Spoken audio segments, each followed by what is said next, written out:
마태복음 11장 1절부터 6절 말씀입니다. 신약성경 16페이지에 있습니다. 마태복음 11장 1절부터 6절 말씀, 저부터 한 절씩 교독하겠습니다. 예수께서 12 제자에게 명하기를 마치시고 이에 그들의 여러 동네에서 가르치시며 전도하시려고 거기를 떠나가시니라.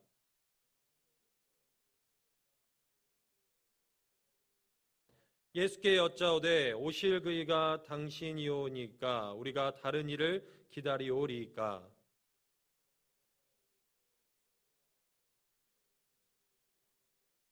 맹인이 보며 못 걷는 사람이 걸으며 나병 환자가 깨끗함을 받으며 못 듣는 자가 들으며 죽은 자가 살아나며 가난한 자에게 복음이 전파된다 하라. 누구든지 나로 말미암아 실족하지 아니하는 자는 복이 있도다 하시니라. 아멘. 네, 우리 주님 사랑하셔서 이 예배 자리에 나온 우리 모든 성도 여러분 환영합니다. 우리 서로에게 사랑하고 축복합니다. 인사 나누겠습니다. 여러분 사랑하고 축복합니다. 네. 이 시간 믿음이 흔들릴 때라는 제목으로 하나님의 말씀을 전하겠습니다. 여러분 인생에서 누구를 믿고 사느냐 이게 굉장히 중요한 문제죠. 우리의 모든 인간관계에는 신뢰가 깔려있기 때문입니다. 아이가 엄마 아빠를 믿지 못한다? 신뢰하기가 어려워진다? 그 아이는 정말 세상 살아가기 힘들 거예요. 또 우리는 친구 간의 우정에 있어서나 이웃들과의 관계, 또 국가 간의 관계에 있어서도 이 신뢰에 의존하며 살죠. 한 여자와 한 남자가 결혼을 하려면 상대방에 대한 믿음이 있어야 됩니다. 그 믿음을 통해서 결혼을 해서 가정을 이루는데 처음 결혼할 때만 믿음이 있으면 되느냐? 그게 아니에요. 그 이후에 결혼 생활이 그렇게 녹록지가 않아요. 사랑하는 두 사람이 결혼식만 마치면 좋은 일만 있으면 괜찮을 텐데 그게 아니라는 거죠. 두 사람의 관계, 그 신뢰 관계를 위협하는 일들이 계속해서 찾아와요. 신랑 대신 예수님과 결혼한 우리 성도의 신앙생활도 마찬가지라는 거죠. 우리 신앙생활에서 신랑이신 우리 주님에 대한 신뢰를 흔드는 그런 시험과 유혹이 닥쳐옵니다. 우리의 믿음을 흔들리게 하는 그런 문제들이 끊임없이 찾아와요. 이것을 회의라고 하죠. 믿음이 흔들린 것 회의라고 해요. 근데 우리가 주의할 점은 회의는 불신과 동일한 단어는 아니란 거예요. 믿음이란 무엇이냐? 믿음이란 한 마음으로 하나님을 신뢰하는 거예요. 근데 불신은 한 마음으로 하나님을 거부하는 거예요. 근데 회의, 믿음이 흔들리는 것은 바로 이 믿음과 불신 사이에서 오락가락하고 있는 상태죠. 회의에 대한 우리의 첫 번째 오해, 그것은 회의란 믿음에 대한 배반이고 불신이어서 부끄러워해야 한다라는 그런 통념입니다. 이런 통념을 가진 많은 청년들, 성도들이 단지 자신이 회의감이 들었다고 해서 굉장히 불안해지고 뭔가 속박된 듯한 느낌을 많이 갖고 살아요. 사실 알고 보면 그 누구도 온전한 믿음으로 나아가는 과정에서 단 한 번도 회의를 하지 않는 사람은 없습니다. 하나님을 신뢰하고 믿고 신앙생활하다 인생에 어떤 문제가 찾아오고 어떤 일이 생겼을 때 회의하면서 하나님을 찾아 부르짖고 그 회의의 과정을 뚫게 됐을 때 오히려 그 믿음이 굳건해지는 그런 과정이 회의가 될 수도 있다는 것이죠. 여러분 최근 아니면 이전에 신앙에 대해 회의감을 느낀 적이 있다면 그것 자체를 부끄러워하지는 마십시오. 오히려 주변 사람들에게 도움을 청하시고 기도를 청하시고 물어보시고 또 무엇보다도 하나님께 나아가 간절히 도움을 구해야 하는 것이죠. 회의에 대한 두 번째 오해가 있습니다. 그것은 회의하는 것 자체를 또 너무 가볍게 여기는 거예요. 이 회의하는 것 자체를 너무 위태로운 상태라고 여기지 않고 자신의 그런 신앙생활을 방치해버리는 것이죠. 그러나 무서운 것은, 두려운 것은 회의가 지속되면 믿음을 붙드는 우리의 힘이 약해져서 불신 상태로 빠져들 수가 있다는 거예요. 그래서 우리는 회의가 불신은 아니지만 불신과 전혀 동떨어진 것도 아니라는 긴장하는 마음 또한 있어야 됩니다. 여러분 언제 회의를 느껴보셨습니까? 언제 하나님에 대한 믿음이 흔들리셨나요? 오늘 본문의 우리 세례 요한의 모습을 통해서 우리의 믿음이 언제 어떻게 흔들리게 되는지 그 믿음을 굳건하게 하는 방법은 무엇인지 함께 보고자 합니다. 오늘 말씀에서 요한은 어둡고 차가운 감옥에 있어요. 그 감옥은 헤롯 왕의 감옥이었습니다. 이 세례 요한이 헤롯 왕에게 선지자적인 선포를 했어요. 동생의 아내와 결혼을 하는 것은 옳지 못합니다. 그러자 헤롯 왕이 그를 감옥에 가둬버린 것이죠. 당시 감옥 굉장히 힘든 곳이었어요. 죄인들의 양 다리를 쇠사슬로 묶어서 먹을 때나 잠을 잘 때나 계속 그 쇠사슬에 묶어놨습니다. 요한이 겪었을 외로움과 심적인 고통 그리고 육체적인 고통이 상당했을 거예요. 그런 감옥에서 요한이 이 예수님의 소식을 듣게 됩니다. 제자들로부터 아마 들었을 거예요. 예수님께서 여러 동네에서 병자와 귀신 들린 자들을 고치고 전도하신다는 그 소문을 들은 것이죠. 그리고 그 소문을 들은 후 일부러 제자들에게 부탁을 해서 예수님께 이 질문을 한 것입니다. 본문 3절입니다. 본문 3절 함께 읽겠습니다. 시작. 예수께서 여짜오되 오실 그이가 당신이오니까 우리가 다른 일을 기다리오리까. 아멘. 여기서 오실 그이는 바로 구약의 선지자들이 마지막 날 종말의 때에 오신다고 약속한 그 메시아를 말해요. 이스라엘 백성들 당시에 그 메시아 대망 사상이 가장 고조되고 있던 시점이었고 요한과 많은 사람들이 메시아를 기다리고 있었습니다. 그리고 요한은 누구를 바로 이 자신 뒤에 오시는 이라고 증거했던 것입니까? 바로 예수님이 자신 뒤에 오시는 이, 자기가 신발끈도 묶기 어려운 그런 크신 분이라고 증거했던 사람이었어요. 그러면서 요한은 덧붙여 그 메시아가 오시면 어떤 일을 할 것인가 마태복음 3장 12절에서 이렇게 이야기를 합니다. 손에 키를 들고 자기의 타작마당을 정하게 하사 알고 끈 모아 곡간에 들이고 쭉정이는 꺼지지 않는 불에 태우시리라. 심판주로 오실 메시아에 대해서 그는 말을 했어요. 그런데 예수님의 소문을 들어보니 그분이 분명 메시아라고 내가 증거했는데 내가 생각했던 그 일, 그 심판의 일을 행하지 않고 있다는 거예요. 그래서 묻는 것입니다. 예수님 정말 제가 생각하던 그 메시아가 맞습니까? 당신이 하시고 있는 일들을 제가 들었는데 제가 생각했던 그 메시아가 아니신 것 같은데요? 우리가 다른 분을 기다려야 하는 것은 아닙니까? 요한은 자기 나름대로 그리고 있는 메시아 그림이 있었어요. 그런데 예수님의 그 행동이 자신이 그린 그 그림과 너무 달랐던 거예요.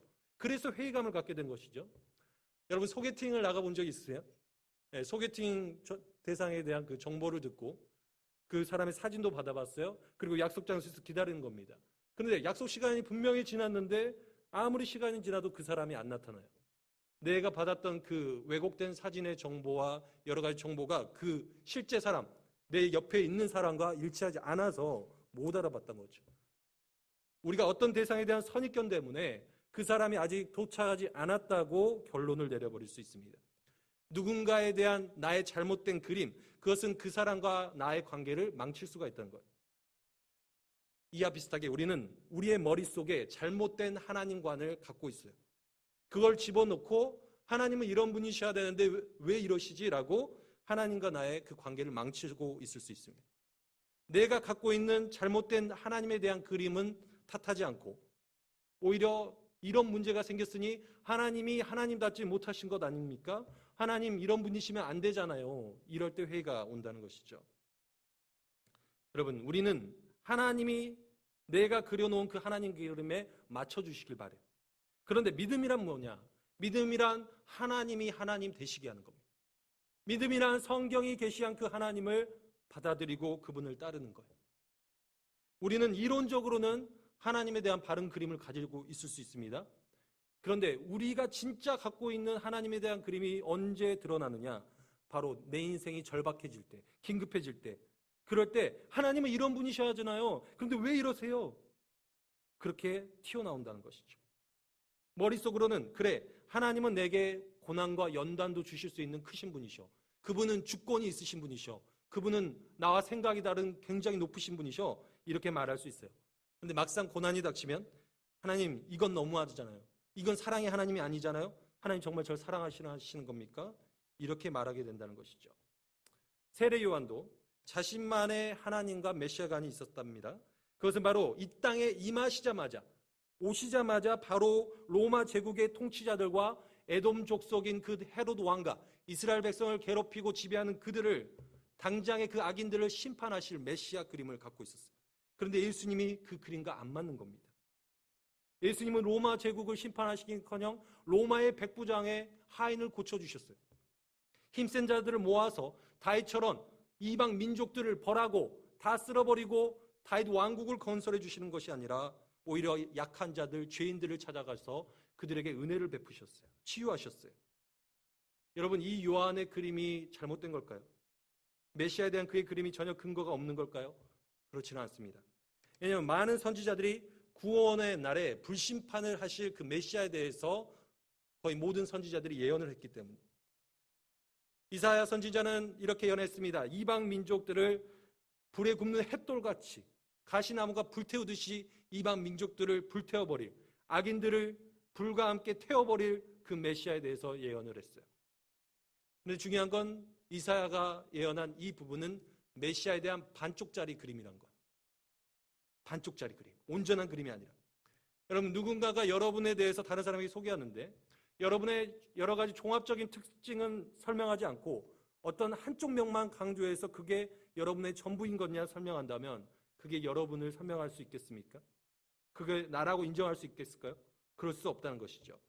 예수님은 세례 요한에 그래서 그런 잘못된 메시아가 반쪽짜리 하나님의 그림을 고쳐주고 있습니다. 오늘 본문 4절과 5절 함께 읽도록 하겠습니다. 시작. 예수께서 대답하여 이르시되 너희가 가서 듣고 보는 것을 요한에게 알리되 맹인이 보며 못 걷는 사람이 걸으며 나병 환자가 깨끗함을 받으며 못 듣는 자가 들으며 죽은 자가 살아나며 가난한 자에게 복음이 전파된다 하라. 아멘. 아까 이사야는 종말의 때 불심판을 내릴 그런 메시아에 대해서 예언을 했었죠. 그런데 그게 전부가 아니라는 거예요. 예수님은. 이사야 선지자는 또 무엇을 예언했습니까? 메시아가 오면 맹인의 눈이 밝아질 것이다. 못 듣는 사람의 귀가 열릴 것이다. 그때 저는 자가 사슴같이 뛰게 될 것이고 말 못하는 자의 혀가 노래하게 될 것이다. 예언을 했어요. 그리고 예수님 진짜 오심으로 다리가 마비된 중풍병자가 사슴처럼 뛰놀게 되고 맹인이 눈을 뜨고 못 듣는 자가 듣게 되는 그 예언이 메시아에 대한 예언이 성취가 된 것이죠. 또 이사야는 죽은 자들이 살아날 것이라 예언했습니다.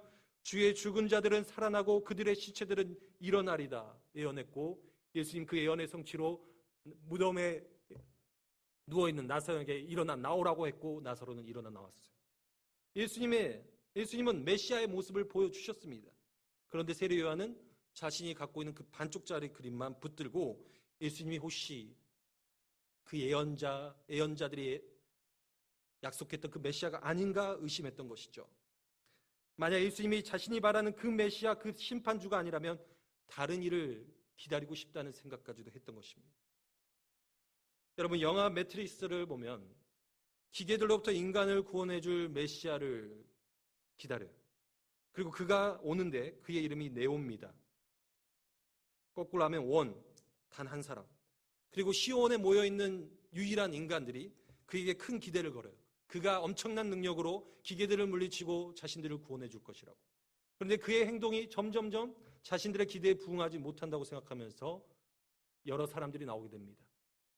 네오가 진짜 구원자가 아니지 않을까? 다른 네오를 찾아야 되는 것이 아닌가? 심지어는 그를 배신하고 기계들 편에 붙어버리는 사람들도 나와요. 사람들은 어떤 것을 기대했느냐? 힘으로 기계에 자신들을 억압하는 그 적군을 물리쳐줄 메시아. 그런데 그 네오는 오히려 기계들에 의해 죽어버림으로써 자신이 죽어버림으로써 시온에 모여있는 그 백성들을 살리는 길을 택하죠. 그들은 잠시 네오에 대해 회의를 했습니다. 그러나 그를 끝까지 믿었던 자들은 그가 주게 되는 자유와 구원의 기쁨을 함께 누리게 됐어요. 그러나 그가 구원자가 아니라고 실망했던 자들은 그 기쁨을 누리지 못했죠. 여러분은 어떤 메시아를 매일 기다리고 사십니까? 어떤 구원자를 여러분은 기다리고 사시나요? 오늘 나에게 오실 그이가 예수님입니까? 아니면 또 다른 것인가요? 세례 요한처럼 감옥에 갇혀 있는데 내가 믿었던 그 주님이 나를 외면하고 계시는 않는가? 특히 어려운 일을 당했을 때, 관계가 틀어져서 외롭고 슬플 때 우리 내면에서는 그런 쿠데타가 일어날 수 있어요. 예수님이 분명 나의 왕이신 건 머리로는 알겠는데 내 마음으로는 그걸 받아들이고 싶지 않은 쿠데타가 일어나는 거예요. 하나님이 살아계시고 하나님이 창조주라는 것을 부인을 할 수 없는데 감정적으로는 그 하나님을 믿고 싶지 않을 때가 생겨날 수 있습니다. 우리의 감정은 흔들릴 때가 있어요. 우리의 지성, 의지보다도 취약해서 그 감정이 먼저 항복해버리는 경향이 있습니다. 우리의 삶이 압박을 당할 때, 여러분이 힘든 일을 당할 때, 외로움, 병, 사고, 이별, 사별, 피로, 욱하는 분노를 당할 때 연인과 이별을 할 때, 이런 모든 것을 기회로 삼아 회의감이 찾아올 수 있다는 것. 그리고 이렇게 생각에 맞는 거죠. 기독교가, 하나님이, 예수님이 나의 마음을 채워주지 못하는 것 같아요. 다른 취미나 다른 종교나 다른 어떤 활동이 내 마음을, 다른 사람이 내 마음을 채워줄 수 있지 않을까? 그러나 여러분, 하나님 외에 결코 어떤 것도 우리의 마음을 채워줄 수 없어요. 하나님이 우리를 죽으셨고 그 아들을 우리를 위해 십자가에서 내어주신 그 사랑 외에 어떤 것이 우리를 채워줄 수 있단 말이에요. 하나님의 사랑에 우리가 참 위로를 받을 수 있는 길은 없습니다.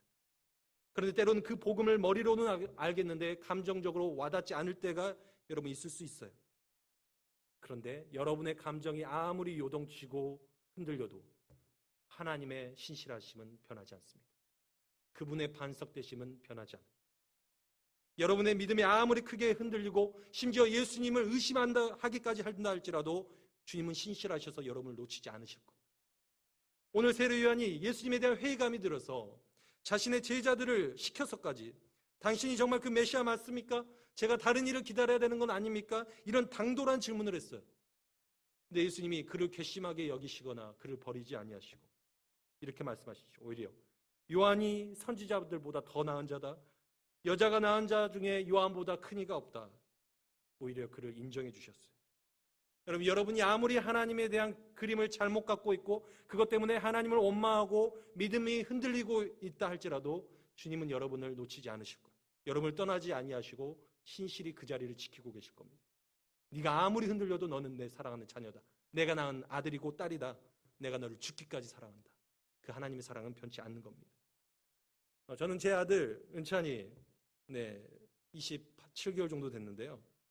며칠 그 아이가 저를 제대로 알았으면 좋겠어서 며칠 전에 제 이름을 가르쳐줬어요. 27개월 동안 살았는데 제 이름을 모르더라고요. 그래서 은찬아 아빠 이름 뭔지 알아? 했더니 모른대요. 그래서 고혁신이야. 그러니까 혁신? 하면서 그러더라고요. 그리고 또 이제 저에 대해서 오해할까봐 여러 가지 좀 가르쳐 줬습니다. 저는 난 목사고 나는 교회에서 말씀을 가르쳐 이렇게 가르쳐 줬어요. 은찬이는 제가 자기에게 우유를 주고 맨날 놀아주는 사람, 그런 사람으로 말 거예요.